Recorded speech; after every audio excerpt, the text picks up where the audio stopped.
In the shadow of Nazi conquest, a defiant resistance rose, not in the halls of government, but in the forests, hills, and mountains of Yugoslavia. With no air force, no tanks, and no foreign army behind them, these guerrilla fighters would become one of the fiercest and most effective resistance movements in World War II, the Yugoslav Partisans. April 1941. Yugoslavia falls to the Axis in just 11 days. The country is sliced up like a cake. Germany, Italy, Hungary, and Bulgaria take their pieces.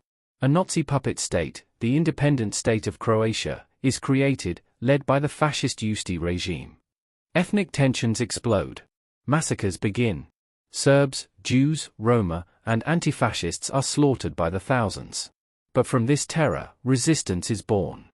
Enter Josip Broz Tito, a hardened communist and veteran of World War I and the Spanish Civil War.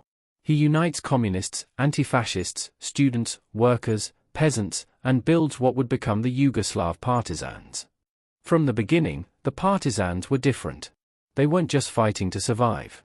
They were fighting to create a new Yugoslavia, socialist, independent, and united across ethnic lines. The Partisans had no planes, no tanks, and barely any rifles in the beginning. But they had something far more dangerous, the ability to disappear. They mastered guerrilla warfare.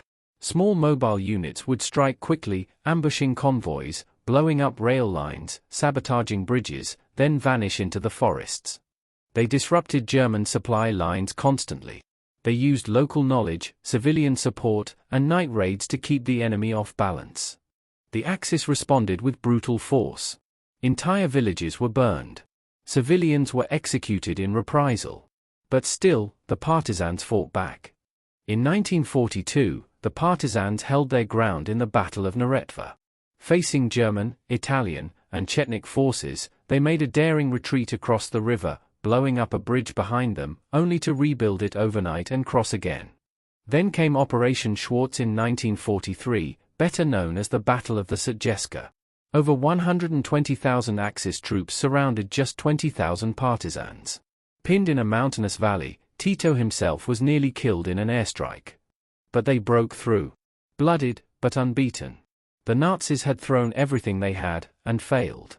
By 1944, the tide was turning. The Allies, previously focused on the royalist Chetniks, shifted their support to the Partisans. Why? Because the Partisans were doing the fighting. With new weapons, ammo, and radio support, the Partisans launched a series of offensives. Cities like Sarajevo, Mostar, and Belgrade fell, liberated not by foreign armies, but by Yugoslavs themselves. By May 1945, the Yugoslav Partisans were not just survivors, they were victors. They had grown from a handful of rebels to an army of over 800,000. They controlled the country. And Tito? He was now a legend. Tito would go on to lead Yugoslavia as a non-aligned socialist state, independent from both the Soviet Union and the West. But the roots of his power came from the hills, from the forests, from the relentless, brutal war waged by the Partisans. The Yugoslav Partisans weren't perfect. But in a world of collaborators, occupiers, and genocide, they chose to fight. And through strategy, sacrifice, and unity, they changed history. Thanks for watching. If this story moved you, hit that like button, subscribe for more untold war stories, and let us know in the comments, should we cover the Warsaw Uprising next? Or the French Marquis?